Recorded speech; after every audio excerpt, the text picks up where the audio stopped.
Na ceia de Natal, minha mãe disse: "Este ano não tivemos como comprar nada para sua filha." Minutos depois, vi meus sobrinhos abrindo videogames novos e tênis de grife. Meu pai sorriu. "Você sabe que os tempos estão difíceis." Eu apenas levantei, levei minha filha embora e no dia seguinte, fiz algo que fez todos os meus parentes me ligarem em questão de minutos. Eu nunca imaginei que a minha vida ia chegar nesse ponto. Sempre fui a filha que tentava manter a paz, que relevava as coisas, que engolia seco e seguia em frente. Mas tem limites que, quando são ultrapassados, simplesmente não dá mais para fingir que está tudo bem. E o Natal deste ano foi exatamente o momento em que todos esses limites foram destroçados na minha frente. Vou começar do início, porque essa história não começa no Natal. Ela vem de muito tempo atrás. De pequenas coisas que eu sempre tentei ignorar. Sou a filha mais velha, tenho 32 anos. E minha irmã mais nova tem 28. Sempre fomos diferentes. Ela sempre foi a queridinha da família. Aquela que todos protegiam. Aquela que podia errar e seria perdoada em segundos. Eu era a responsável. A que tinha que dar o exemplo. A que não podia vacilar. Quando engravidei aos 23 anos, minha família reagiu como se eu tivesse cometido o pior erro da minha vida. O pai da minha filha desapareceu antes mesmo dela nascer. E eu fiquei sozinha. Meus pais me ajudaram no começo, sim, mas sempre deixando claro que aquilo era um peso. Um favor que estavam me fazendo. Criei minha filha praticamente sozinha.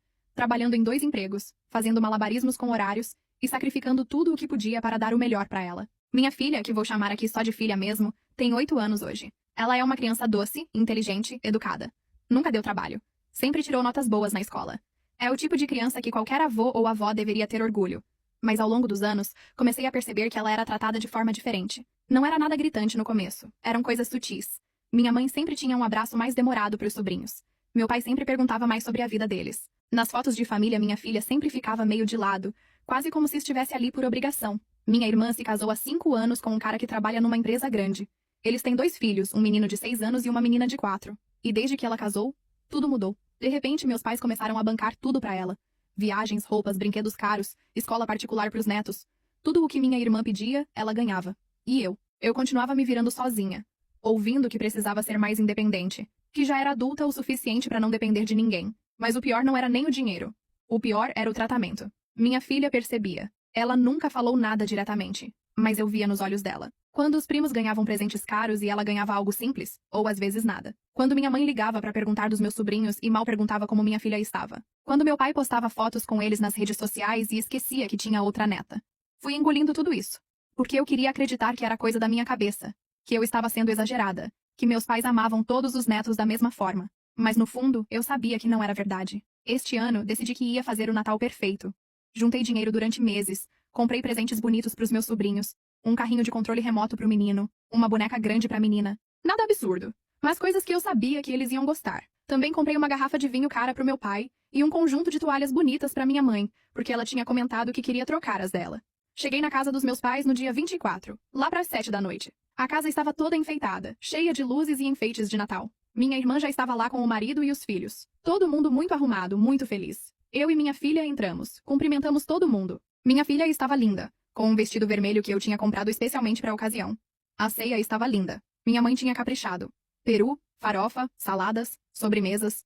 Tudo muito bem feito. Sentamos todos na mesa grande da sala de jantar. Meus sobrinhos estavam agitados, ansiosos pela hora de abrir os presentes. Minha filha estava quieta, mas percebi que ela também olhava para a árvore cheia de embrulhos coloridos. Depois de comermos, chegou a hora que as crianças mais esperavam. Meu pai começou a distribuir os presentes. Chamou meu sobrinho primeiro. O menino rasgou o papel e deu um grito de alegria. Um videogame novinho, daqueles que custam mais de R$ 2.000. Minha sobrinha foi a próxima. Ganhou uma boneca gigante, dessas que falam e andam.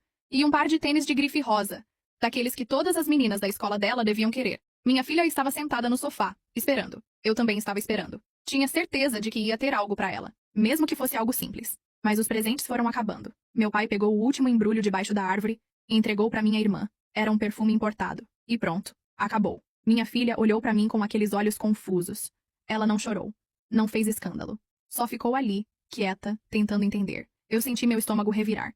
Esperei todo mundo terminar de abrir os presentes. Esperei os agradecimentos, os abraços, as fotos. Então me levantei e fui até a cozinha, onde minha mãe estava guardando as sobras da ceia.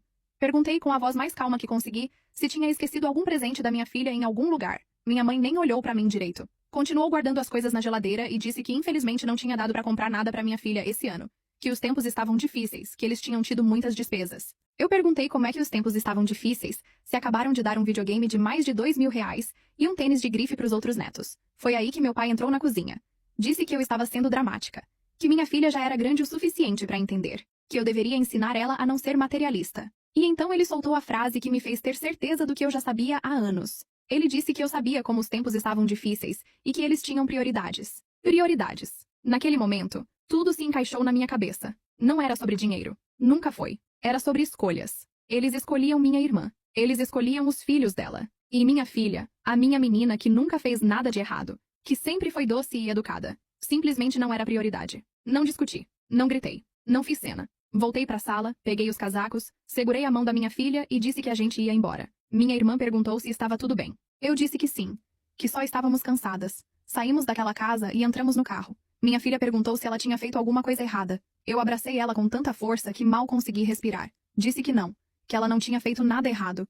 Que às vezes as pessoas não sabem dar valor para quem realmente importa. No caminho para casa, prometi para mim mesma que aquilo nunca mais ia acontecer. Que eu nunca mais ia expor minha filha àquilo. Que ela nunca mais ia se sentir invisível. Quando chegamos em casa, era quase meia-noite. Dei um banho nela, coloquei ela para dormir. Fiquei acordada a noite inteira pensando, repassando tudo na minha cabeça. E quanto mais eu pensava, mais eu percebia que aquilo não era um caso isolado. Era um padrão que vinha se repetindo há anos.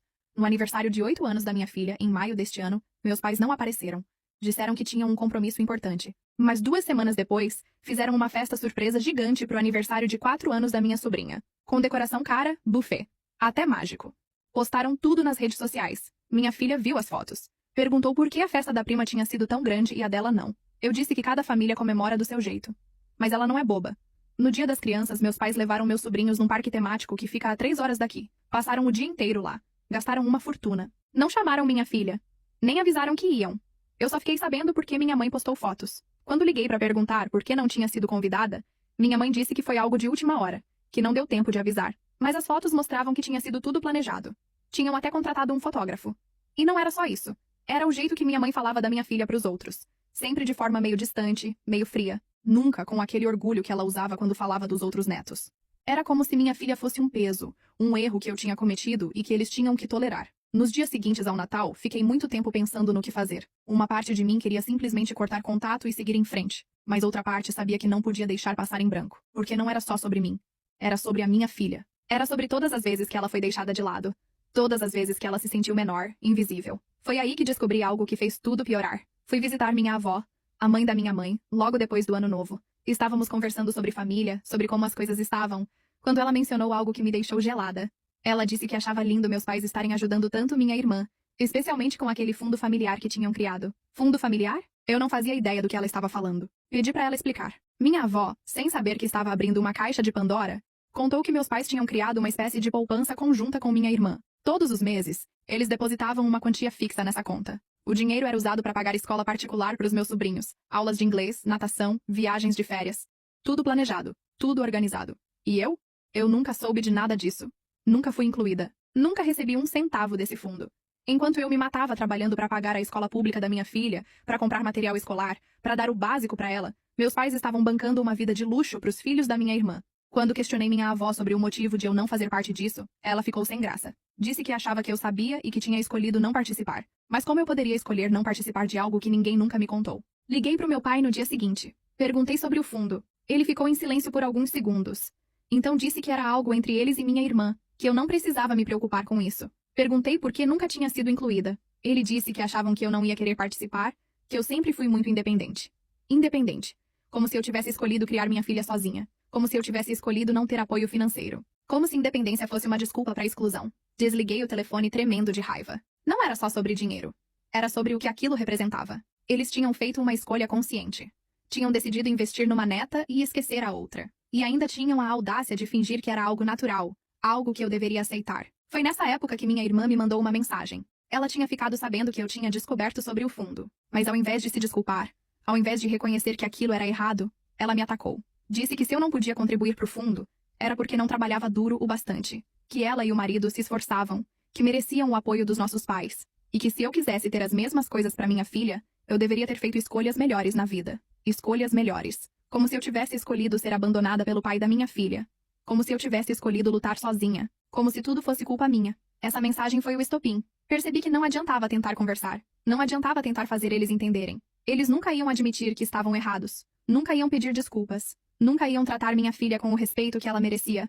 Então decidi agir de outra forma. Comecei a juntar provas, prints de conversas, fotos de todos os aniversários, natais, eventos familiares. Fiz uma lista detalhada de todas as vezes que minha filha foi deixada de lado. Todos os presentes que ela não ganhou enquanto os primos ganhavam. Todas as festas que ela não foi convidada. Todos os momentos em que foi tratada como invisível. Também comecei a focar em mim mesma e na minha vida. Cansei de ficar dependendo emocionalmente da aprovação da minha família. Cansei de esperar que eles mudassem. Então investi em mim. Comecei um curso online de design gráfico. Sempre gostei de criar coisas, de trabalhar com imagens, mas nunca tinha tido tempo de desenvolver isso. Usei as noites depois que minha filha dormia para estudar. Aprendi sobre programas de edição, sobre marketing digital, sobre como vender meu trabalho. Em 2 meses, consegui meus primeiros clientes. Eram trabalhos pequenos, logos, panfletos, posts para redes sociais. Mas o dinheiro começou a entrar. E mais importante que o dinheiro era a sensação de estar construindo algo meu. Algo que ninguém podia tirar de mim. Enquanto isso, minha irmã continuava ostentando nas redes sociais. Fotos de viagens, de restaurantes caros, de roupas de marca. E em cada post eu via os comentários da minha mãe, do meu pai, dos tios, todos elogiando, todos babando. E minha filha? Ninguém comentava nas poucas fotos que eu postava dela. Ninguém perguntava como ela estava. Era como se ela simplesmente não existisse para eles. Mas eu não me importava mais. Porque eu tinha um plano. No final de janeiro, meus trabalhos de design tinham crescido o suficiente para eu largar um dos meus empregos. Estava conseguindo pagar as contas. Até sobrava um pouco. Consegui comprar algumas roupas novas para minha filha. Levei ela para comer fora algumas vezes. Nada extravagante, mas eram momentos nossos. E ela estava feliz. Mais feliz do que eu tinha visto em muito tempo. Foi aí que minha irmã postou algo que me deu a ideia final. Ela postou uma foto de uma festa que meus pais tinham feito para os meus sobrinhos. Uma festa à fantasia, com direito a castelo inflável, algodão doce, pipoca. A legenda dizia algo como: avós incríveis que fazem de tudo pelos netos. E tinha um monte de emojis de coração. Avós incríveis que fazem de tudo pelos netos. Menos por um deles. Naquela noite terminei de organizar tudo. Tinha todas as provas que precisava. Fotos, prints, datas, valores. Tudo documentado. E decidi que no dia seguinte eu ia fazer algo que sabia que ia causar um estrago enorme. Mas não me importava mais. Eles tinham ignorado minha filha por anos. Tinham me humilhado por anos. E agora era a hora de mostrar para todo mundo quem eles realmente eram. Na manhã seguinte, acordei cedo. Minha filha ainda estava dormindo. Sentei no computador e criei uma publicação. Uma publicação longa, detalhada, com todos os documentos, todas as provas. Contei sobre o Natal, sobre o fundo familiar, sobre todas as exclusões, sobre todas as vezes que minha filha foi deixada de lado enquanto meus pais bancavam luxos para os outros netos. Coloquei fotos lado a lado. De um lado, meus sobrinhos com presentes caros, em festas elaboradas, em viagens. Do outro, minha filha sozinha, sem presente, sem festa, sem nada. Não usei nomes completos, mas qualquer pessoa da família ia reconhecer. E não postei só no meu perfil pessoal. Postei em grupos de família que eu fazia parte. Postei em páginas públicas sobre relações familiares. Queria que todos vissem. Queria que ninguém pudesse fingir que não sabia. Apertei o botão de publicar às 8 da manhã. Em 10 minutos, meu telefone começou a tocar. Minha mãe. Desliguei. Tocou de novo. Meu pai. Desliguei. Mensagens começaram a entrar.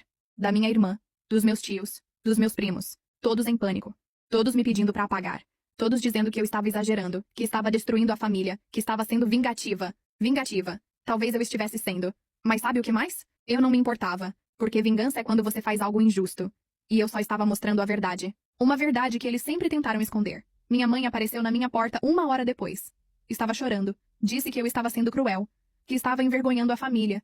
Que eu não tinha o direito de expor eles daquele jeito. Perguntei se ela achava que tinha o direito de tratar minha filha como lixo por anos. Ela não respondeu. Só ficou ali, parada, chorando. Meu pai me mandou uma mensagem dizendo que eu era uma decepção. Que ele nunca imaginou que eu fosse capaz de fazer algo tão baixo. Respondi dizendo que a decepção era mútua. Que eu nunca imaginei que meus pais fossem capazes de tratar uma neta de forma tão diferente da outra. Ele não respondeu mais. Minha irmã me bloqueou em tudo. Redes sociais, telefone, tudo. Mas antes de me bloquear, me mandou uma mensagem cheia de ódio. Disse que eu estava com inveja dela. Que eu sempre fui uma fracassada. Que eu estava tentando destruir a felicidade dos filhos dela porque não conseguia dar o mesmo para minha filha. Nem respondi. Porque sabia que nada do que eu dissesse ia fazer diferença. As reações da família estendida foram variadas. Alguns me apoiaram. Tios e primos que também já tinham percebido o favoritismo, mas nunca tinham falado nada. Eles me mandaram mensagens dizendo que eu tinha feito a coisa certa, que alguém precisava falar sobre isso. Outros me atacaram. Disseram que eu estava sendo dramática, que essas coisas acontecem em todas as famílias, que eu deveria ter resolvido isso em particular. Mas sabe o que foi mais interessante? As mensagens que recebi de pessoas de fora da família. Pessoas que leram minha história e se identificaram. Pessoas que passaram por situações parecidas. Pessoas que também foram o neto esquecido, o filho preterido. Recebi dezenas de mensagens de apoio, de pessoas dizendo que eu tinha sido corajosa, que eu tinha dado voz para algo que muita gente sente mas não tem coragem de falar. Minha mãe tentou fazer controle de danos. Postou uma mensagem dizendo que estava tudo sendo tirado de contexto. Que ela amava todos os netos igualmente. Que aquilo era uma situação isolada. Mas os comentários na publicação dela foram brutais. As pessoas não acreditaram. Porque as provas estavam todas lá. As fotos não mentiam. Os números não mentiam. Meu pai ficou em silêncio.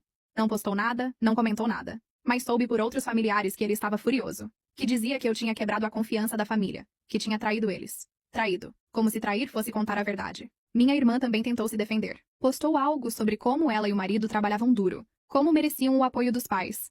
Como não era culpa dela se eu não tinha conseguido construir a mesma vida. Mas os comentários também foram duros. As pessoas apontaram que não era sobre merecer ou não apoio. Era sobre tratar todas as crianças com o mesmo respeito. Sobre não deixar uma neta de fora enquanto os outros eram mimados. Nos dias que se seguiram, minha vida mudou completamente. Parei de ir em eventos familiares. Parei de atender ligações dos meus pais. Parei de fingir que estava tudo bem. E sabe o que aconteceu? Eu me senti livre. Pela primeira vez em anos, senti que não estava carregando um peso nas costas. Minha filha percebeu a mudança. Ela não sabia de tudo o que tinha acontecido, claro. Eu a protegi dos detalhes. Mas ela percebeu que não estávamos mais indo na casa dos avós. Ela perguntou se era por causa dela. Eu disse que não. Que era porque às vezes a gente precisa se afastar de pessoas que não nos fazem bem. Mesmo que essas pessoas sejam família. E focamos em nós duas. Comecei a levá-la em lugares legais nos finais de semana. Parques, museus, sorveterias.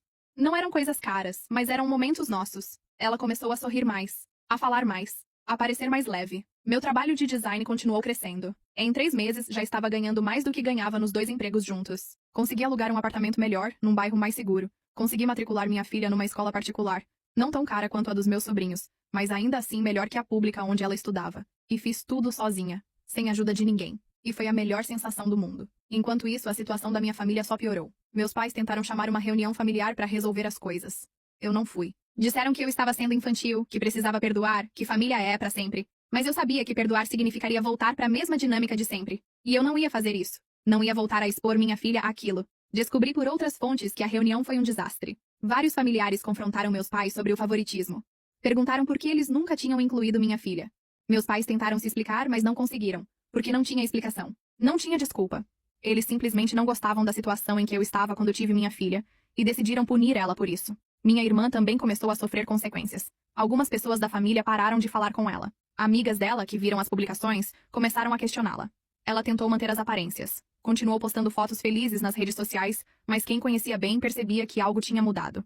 Ela tinha perdido o apoio incondicional que sempre teve. Teve até um momento em que minha mãe apareceu na escola da minha filha. Ela queria ver a neta, conversar com ela. A escola me ligou pedindo autorização. Eu disse que não, que ela não tinha permissão para ter contato com minha filha. Minha mãe ficou do lado de fora da escola chorando. Algumas mães que estavam lá e que tinham visto minha história nas redes sociais ficaram do meu lado. Uma delas até foi falar com minha mãe, dizendo que ela deveria respeitar minha decisão. Foi duro, muito duro. Porque por mais que eles tenham me machucado, ainda eram meus pais, ainda era minha irmã. E cortar laços com família nunca é fácil. Mas toda vez que eu pensava em voltar atrás, eu lembrava do rosto da minha filha naquele Natal. Do jeito que ela olhou para mim, confusa, tentando entender por que ela não tinha ganhado nada enquanto os primos abriam presentes caros. E aí, eu sabia que tinha feito a coisa certa. Meses se passaram. Minha vida continuou melhorando. Fiz novas amizades. Conheci outras mães solo que estavam passando por situações parecidas. A gente se apoiava. Dividíamos experiências. E percebi que família não é só sobre sangue.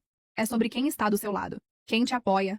Quem te respeita. Minha filha começou a fazer terapia. Achei importante. Porque mesmo que ela não falasse muito sobre, eu sabia que a exclusão tinha afetado ela. A terapeuta disse que ela estava indo bem, que era uma criança resiliente. Mas também disse que era importante ela entender que nada daquilo tinha sido culpa dela. Que às vezes adultos fazem escolhas ruins. E que não cabe às crianças consertar essas escolhas. Teve um dia, uns 6 meses depois de tudo, que minha filha me perguntou se um dia a gente ia voltar a ver os avós. Eu disse que não sabia.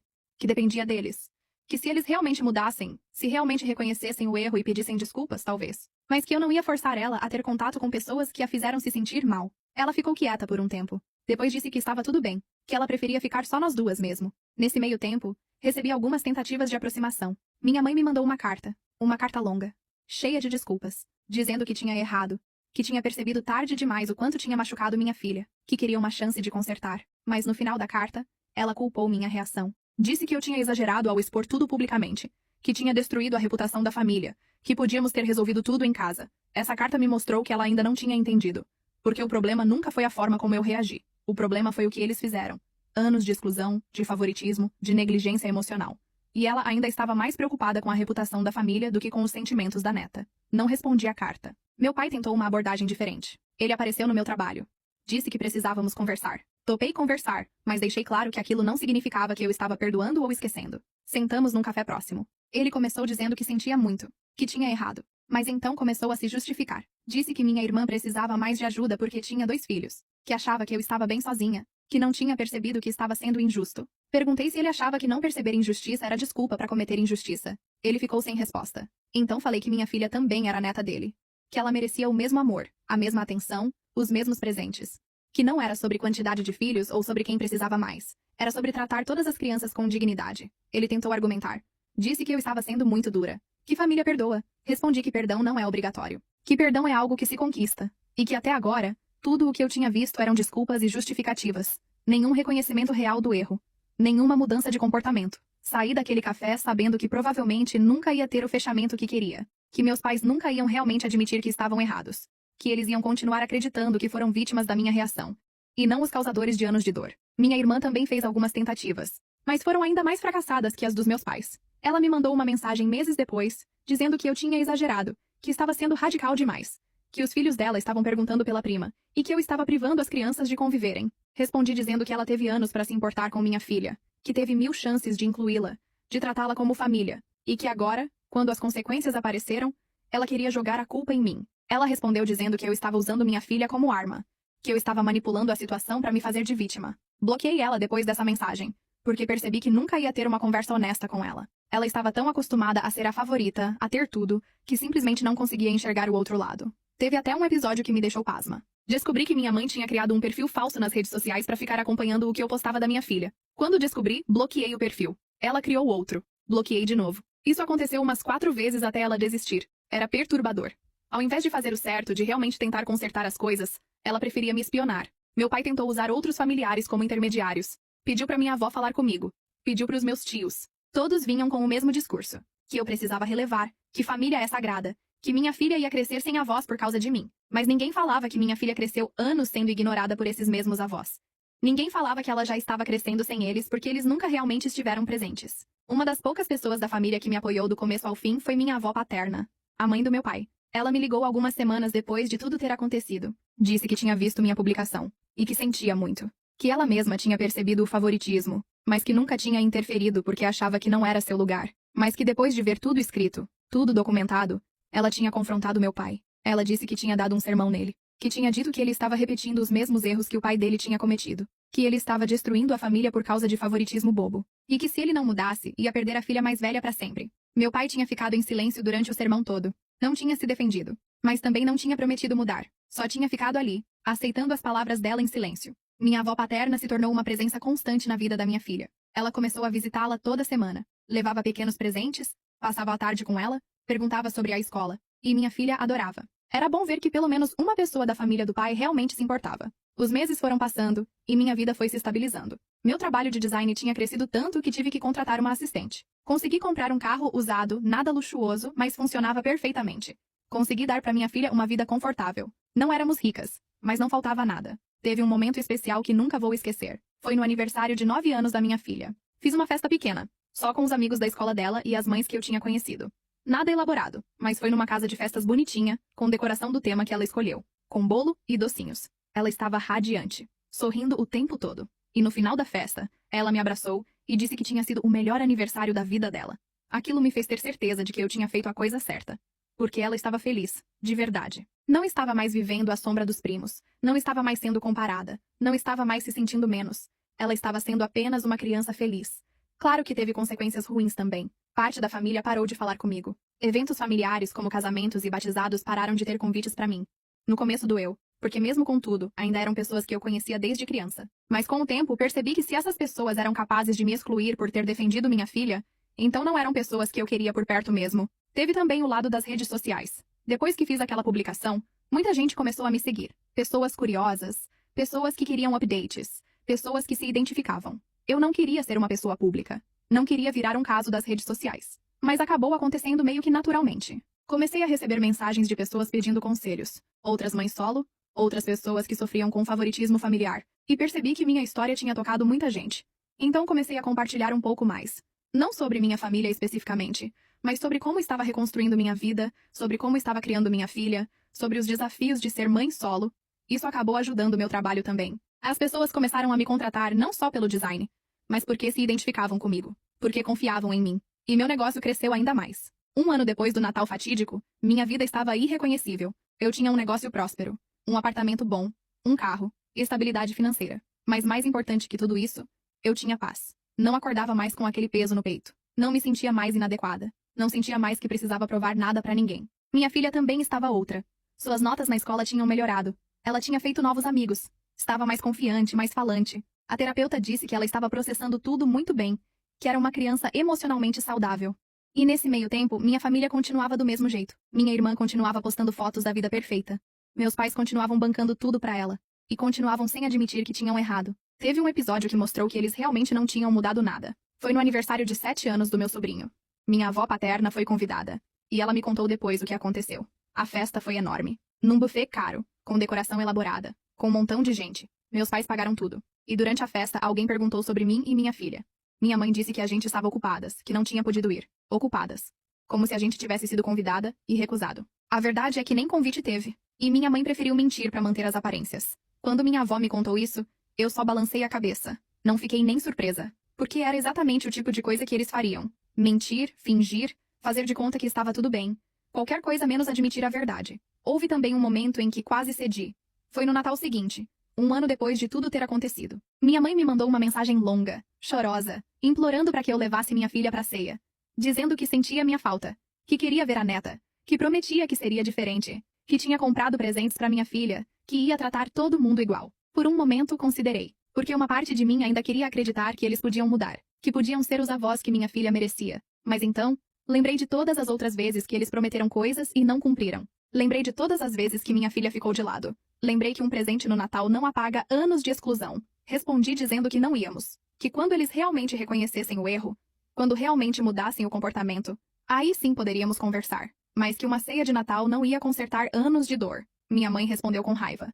Disse que eu era rancorosa, que eu não sabia perdoar, que eu estava privando minha filha de ter uma família. E foi aí que percebi que nada tinha mudado. Porque ela ainda achava que o problema era eu não perdoar. Não conseguia enxergar que o problema era o que eles tinham feito. Passei aquele Natal só com minha filha. Fizemos uma ceia pequena, só nós duas. Assistimos filmes, comemos sobremesa, abrimos presentes. E foi um dos melhores natais que já tivemos, porque estava cheio de amor verdadeiro. Não tinha falsidade, não tinha comparações, não tinha ninguém sendo deixado de lado. Teve um dia em que cruzei com minha irmã na rua. Foi por acaso, num supermercado. Ela estava com os 2 filhos. Eu estava com minha filha. A gente se olhou. Por um segundo, achei que ela ia desviar e fingir que não tinha me visto. Mas ela parou. Ficamos ali, paradas, se olhando. As crianças se reconheceram. Meus sobrinhos acenaram timidamente para minha filha. Ela acenou de volta. Era estranho, porque eles eram primos, mas praticamente não se conheciam. Minha irmã abriu a boca como se fosse falar alguma coisa. Mas então fechou. Deu meia volta e saiu, puxando os filhos. Eu fiquei ali, parada, vendo ela ir embora. E percebi que ela também não tinha mudado. Ainda era orgulhosa demais para admitir que tinha errado. Minha filha me perguntou por que a tia tinha ido embora. Eu disse que às vezes as pessoas não sabem lidar com as consequências das próprias ações. Que às vezes é mais fácil fugir do que enfrentar. Mas alguns meses se passaram. Minha vida continuou melhorando. Consegui me mudar para uma casa, um sobrado pequeno, mas com quintal. Minha filha ficou maluca de felicidade. Sempre quis ter um quintal para brincar. Adotamos um cachorro. Chamamos ele de Bolinha. E nossa pequena família ficou completa. Teve um episódio que me deixou reflexiva. Minha avó paterna faleceu. Foi algo repentino. Um infarto. Ela tinha 78 anos.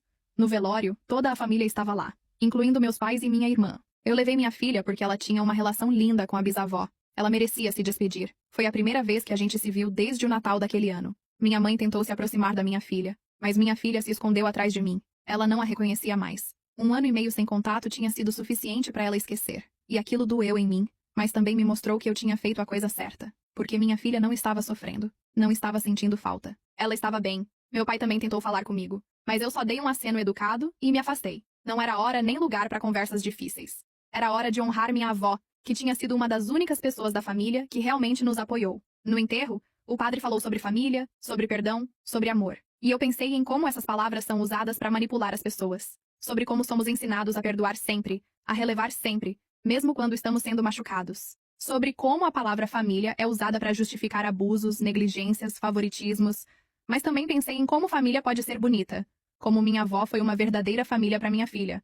Como as mães que conheci, que me apoiaram, se tornaram família. Como família não é sobre sangue, é sobre escolha. Depois do enterro, minha mãe me mandou outra mensagem, dizendo que a morte da avó tinha feito ela refletir, que a vida é curta, que a gente precisa valorizar quem a gente tem, que ela não queria morrer sem ter uma relação com a neta. Respondi dizendo que eu também não queria isso, mas que ela sabia o que precisava fazer, que não era sobre mandar mensagens bonitas, era sobre reconhecer erros e mudar comportamentos. Ela não respondeu mais. Hoje, 2 anos depois daquele Natal, minha vida está em um lugar que eu nunca imaginei. Meu negócio está indo tão bem que consegui abrir um pequeno escritório. Contratei mais 2 pessoas. Minha filha está com 10 anos, crescendo linda e saudável. Ela faz aulas de dança, que era um sonho que ela tinha. Consegui pagar. Sozinha. Sem ajuda de ninguém. Tem dias que eu me pergunto se fiz a coisa certa. Se não fui radical demais. Se não deveria ter dado mais chances. Mas aí eu olho para minha filha. Vejo ela feliz, confiante, amada. E sei que fiz exatamente o que precisava ser feito. Protegi ela. Mostrei para ela que ela merece respeito. Que ela não precisa aceitar migalhas de afeto de ninguém. Meus pais ainda não admitiram que erraram. Minha irmã ainda acha que foi vítima da minha loucura. E provavelmente nunca vão mudar. E tudo bem, porque eu não preciso mais da validação deles. Não preciso mais que eles reconheçam meu valor ou o valor da minha filha. A gente sabe o nosso valor. E isso basta. As pessoas me perguntam se eu me arrependo de ter exposto tudo publicamente. Se não teria sido melhor resolver em família, em particular. E eu sempre respondo a mesma coisa. Tentei resolver em particular por anos. Engoli sapo por anos. Relevei por anos. E nada mudou. Às vezes, a única forma de fazer as pessoas encararem a verdade é colocando ela bem na frente delas, onde não podem desviar o olhar. Claro que teve um preço. Perdi parte da minha família. Perdi a ilusão de que um dia teríamos um relacionamento saudável. Mas ganhei algo muito mais valioso. Ganhei paz. Ganhei dignidade. Ganhei a certeza de que estou criando minha filha num ambiente onde ela é valorizada. E se eu pudesse voltar no tempo, eu faria tudo de novo. Talvez até mais cedo. Porque ninguém merece passar anos se sentindo invisível. Ninguém merece aceitar migalhas enquanto outros recebem banquetes. E principalmente, nenhuma criança merece crescer achando que não é boa o suficiente. Só porque os adultos ao redor decidiram fazer escolhas cruéis. Aquele Natal mudou tudo. Mas não porque meus pais finalmente perceberam o erro, mas porque eu finalmente tive coragem de dizer, chega. Chega de aceitar menos do que mereço. Chega de ver minha filha sendo tratada como invisível. Chega de fingir que está tudo bem quando não está. E hoje, quando minha filha me pergunta sobre os avós, eu digo a verdade. Digo que às vezes as pessoas fazem escolhas ruins. Que às vezes elas machucam quem deveria proteger. Mas que a gente não precisa aceitar esse tratamento. Que a gente pode escolher quem faz parte da nossa vida. E que família de verdade é quem te ama, te respeita e te valoriza. Com ou sem laços de sangue. Minha história não tem um final feliz no sentido tradicional. Não tivemos uma reconciliação emocionante. Ninguém pediu desculpas de joelhos. Ninguém admitiu publicamente que errou. Mas tem um final feliz no sentido de que eu e minha filha estamos bem. Estamos felizes. Estamos construindo nossa própria história, longe de pessoas que só sabiam nos diminuir. E se isso não é um final feliz, eu não sei o que é. E você, se estivesse no lugar dela, o que faria diferente? Deixe seu comentário. Obrigada por ver a história até o final.